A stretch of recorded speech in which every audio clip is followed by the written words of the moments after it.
जो दिल्ली के बवाना नरेला गांव के जो आए हैं, पुलिस हमारे सामने बिल्कुल खड़ी हुई है और ये लोग इस वक्त भी यहाँ से पत्थर फेंक रहे हैं।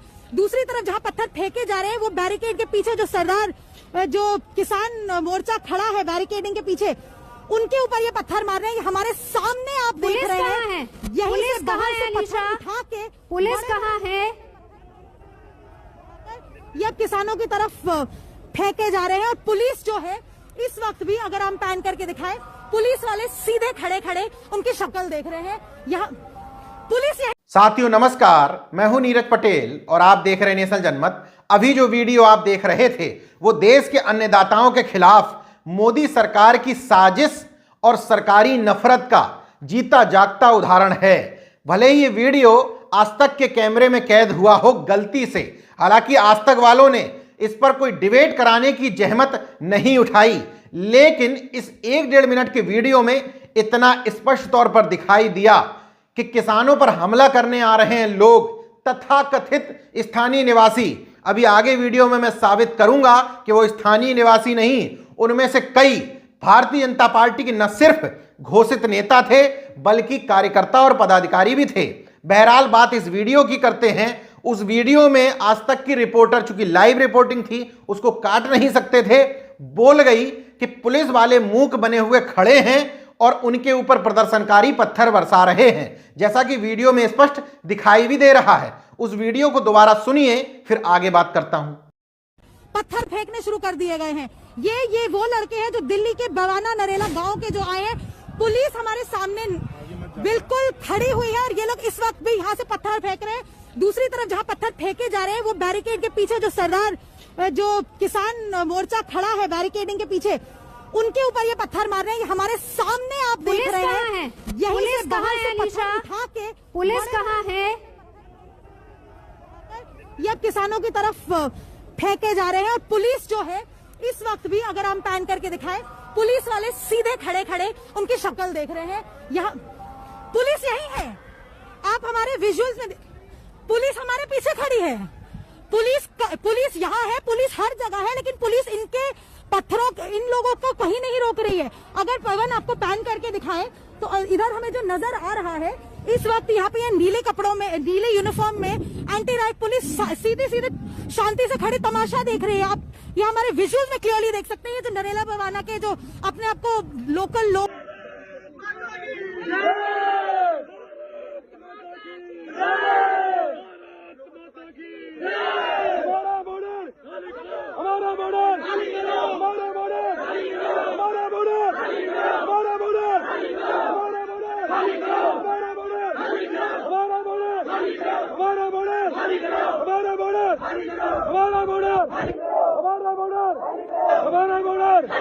हमारा बॉर्डर, भारत माता की, भारत माता की, भारत माता की, वंदे वंदे वंदे वंदे वंदे। भारतीय जनता पार्टी के पेड और अनपेड आईटी सेल वर्करों और गोदी मीडिया के गठजोड़ का तरीका देखिए कि उन्होंने किसानों के खिलाफ खड़ा कर दिया एक शब्द।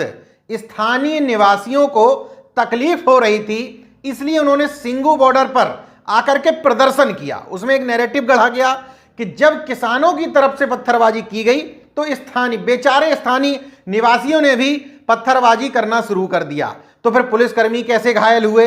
जो किसान घायल अवस्था में बाइट दे रहे हैं वो कैसे घायल हुए? बहरहाल स्थानीय निवासी हों या बीजेपी के कार्यकर्ता हों, उनको यह अधिकार किसने दिया था कि वो आकर के प्रदर्शन करें और पत्थरबाजी करें? खैर, स्थानीय निवासी जो शब्द इस्तेमाल किया जा रहा है, कल के वीडियो में मैं कह रहा था कि किसान संगठनों का आरोप है कि वो भारतीय जनता पार्टी के उनमें से कई कार्यकर्ता थे, लेकिन अब मैं कह रहा हूं कि ये बात साबित हो चुकी है कि इनमें से कई भारतीय जनता पार्टी के कार्यकर्ता थे। आज तक चैनल वालों ने शायद अपने एजेंडा सेटिंग के तहत इस प्रोग्राम की कवरेज करने के लिए वहां रिपोर्टर भेजा हो, क्योंकि वो दिखाना चाहते थे कि अब प्रदर्शनकारी किसानों का भी विरोध करने लगे हैं स्थानीय निवासी। लेकिन कैमरा कभी झूठ नहीं बोलता। कैमरे की जद में आ गए एक स्थानीय निवासी अमन कुमार। स्थानीय निवासी तो हैं, लेकिन एक दूसरा पहलू यह है कि गाजियाबाद के वार्ड नंबर 31 की से उनकी पत्नी अंजू देवी, तस्वीर आप बगल में देख रहे हैं, ये भारतीय जनता पार्टी की पार्षद भी हैं। दोनों ने 2017 में बीजेपी ज्वाइन की थी। उनकी और तस्वीरें अमित शाह के साथ भी आप देख सकते हैं। ये कार्यक्रम कोई ऐसा लग रहा है जिसमें इन्हीं ने कार्यक्रम आयोजित किया हो और भारतीय जनता पार्टी के तत्कालीन राष्ट्रीय अध्यक्ष अमित शाह उस कार्यक्रम में आए हों। यानी कि सीधे सीधे इनका कनेक्शन नजर आ रहा है कि भारतीय जनता पार्टी के कार्यकर्ता नेता हैं। दूसरे एक प्रदर्शनकारी हैं कृष्ण डवास। इन्होंने अपने फेसबुक प्रोफाइल पर बकायदा वीडियो भी शेयर कर रखे थे, लेकिन जब तमाम सारे सोशल मीडिया एक्टिविस्टों ने उनके जो सोशल मीडिया अकाउंट है उनका फेसबुक का, उसकी स्क्रीनशॉट लेकर उसको इधर उधर फैलाना शुरू किया, तो उन्होंने अपना ये फेसबुक का अकाउंट लॉक कर लिया एक तो प्रोफाइल, और दूसरा इस जो पोस्ट उन्होंने की थी इसको भी डिलीट कर दिया। उन्होंने जो पोस्ट की थी उसका स्क्रीनशॉट आप बगल में देख रहे हैं। इसमें उन्होंने भारतीय जनता पार्टी के नेता संदीप सहरावत और रविंद्र कुमार को टैग भी किया था। ये टैग करने के साथ ही उन्होंने लिखा था, तिरंगे का अपमान नहीं सहेगा हिंदुस्तान, देश के गद्दारों को गोली मारो सालों को, तिरंगे का अपमान करने वालों पे देशद्रोह का मुकदमा दर्ज हो, भारत माता की जय, जय हिंद जय भारत। तो सवाल ये है कि तिरंगे का अपमान करने वालों को गिरफ्तार कौन नहीं कर रहा है? तिरंगे का अपमान करने वाला शख्स कौन है? तिरंगे का अपमान करने वाला शख्स वहां तक कैसे पहुंचा? बिना एक खरोंच के, बिना एक भी लाठी खाए वो आखिर लाल किले के अंदर पहुंच कैसे गया? इन सब चीजों की जांच होनी चाहिए। लेकिन किसान आंदोलन, किसान की डिमांड और तिरंगे का अपमान, ये दोनों एक दूसरे से जुड़ी हुई चीजें नहीं हैं, अलग अलग हैं। इनको क्लब करके आंदोलन को खत्म करने की साजिश एक सुनियोजित रणनीति का हिस्सा है। इसी कृष्ण डवास की एक फोटो दिखाई देती है जिसमें बगल में अमन कुमार यानी कि अमन डवास भी खड़ा हुआ है, जिसमें नीचे बैनर में लिखा है भारतीय जनता पार्टी दिल्ली प्रदेश, केजरीवाल का विरोध करने के लिए ये लोग पहुंचे थे।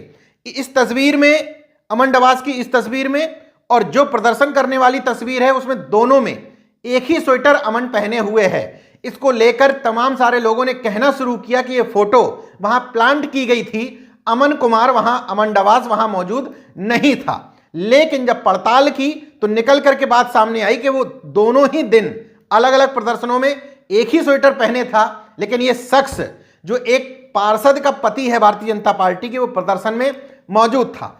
सामान्य तौर पर एक प्रैक्टिकल बात करते हैं, अगर किसी पार्षद का पति है कोई तो स्वाभाविक एक क्षेत्र में ज्यादातर उसी की चलती होगी और पार्षद के रूप में वही लोगों से मिलता जुलता भी होगा। तो स्वाभाविक है कि उसका पार्षद पति होने के नाते जनता में प्रभाव भी होगा। तो अगर वो प्रदर्शन करने आया है तो अकेला तो नहीं आया होगा। एक नाम कृष्ण डवास ने चूंकि अपने फेसबुक पर डाल दिया तो यह साबित हो गया कि वो भारतीय जनता पार्टी का नेता है, उसकी तस्वीरें भी आ गई। इस पूरी भीड़ में जिनको स्थानीय निवासी बताया जा रहा है, अब यह बात स्पष्ट हो गई है कि भारतीय जनता पार्टी के वर्करों, नेताओं, चमचों, गुलामों द्वारा प्रायोजित था ये विरोध। इस विरोध में कुछ लोग, निश्चित तौर पर लोग परेशान हो रहे होंगे, कुछ एक अन्य लोग भी शामिल हो गए, लेकिन हकीकत है कि ये नफरतवादी विचारधारा के लोगों द्वारा प्रायोजित एक विरोध प्रदर्शन था जिसमें किसानों के ऊपर हमला करना था, उनको डराना धमकाना था। उसमें भी सफल भी। ये तो सिंघू बॉर्डर का वीडियो था जो सामने आ गया तो बात प्रूफ हो गई। दूसरी तरफ आरोप लगा रहे हैं किसान संगठन और राकेश टिकैत कि गाजीपुर बॉर्डर पर भी भारतीय जनता पार्टी के विधायक सुनील शर्मा और नंद किशोर गुर्जर ने किसानों को धमकाने की कोशिश की और कहा कि बॉर्डर खाली कर दो वरना हमें खाली करवाना आता है। हालांकि नंद किशोर गुर्जर और विधायक शर्मा अब अपनी सफाई दे रहे हैं। बताया यह भी जाता है कि भारतीय जनता पार्टी के प्रदेश नेतृत्व ने भी गुर्जर से सफाई मांगी है, क्योंकि बात यहां फंस गई कि ये किसान जो पश्चिम उत्तर प्रदेश से आ रहे हैं, भारतीय जनता पार्टी इनको अपना वोटर मान बैठी थी। तो अब 2022 के चुनाव के मद्देनजर वो अपना नफा नुकसान भी तो सोच रही है। बहरहाल राष्ट्रवाद की अफीम इतना बढ़िया काम कर रही है कि जो भी इस देश में अपने हक, हुकूक, अधिकारों के लिए लड़ाई लड़ेगा, संघर्ष करेगा, आगे आएगा, उसी को देश विरोधी साबित कर दिया जाएगा। सरदार सेना के राष्ट्रीय अध्यक्ष और आरएस सिंह पटेल पर राष्ट्र विरोध करने का मामला दर्ज करते हुए, यानी कि उन पर राष्ट्रद्रोह का मामला लगा दिया गया है। ये सरकार ये साबित करने की कोशिश कर रही है कि जो भी मोदी, योगी, अमित शाह के खिलाफ बोलने की जहमत करेगा उसको राष्ट्रद्रोह की धारा के लगा करके जेल में ठूंस दिया जाएगा। देखते रहने नेशनल जनमत, जागरूक और सजग इसलिए बने रहिए क्योंकि अब इस देश को आपकी जागरूकता और सजगता ही बचा सकती है। जय विज्ञान, जय संविधान, जय लोकतंत्र। धन्यवाद। तो अगर आपने मेरा YouTube चैनल सब्सक्राइब नहीं किया तो प्लीज़ सब्सक्राइब कर लें और उस बेल आइकन पर जरूर क्लिक करें जिससे जो मेरे न्यू वीडियो है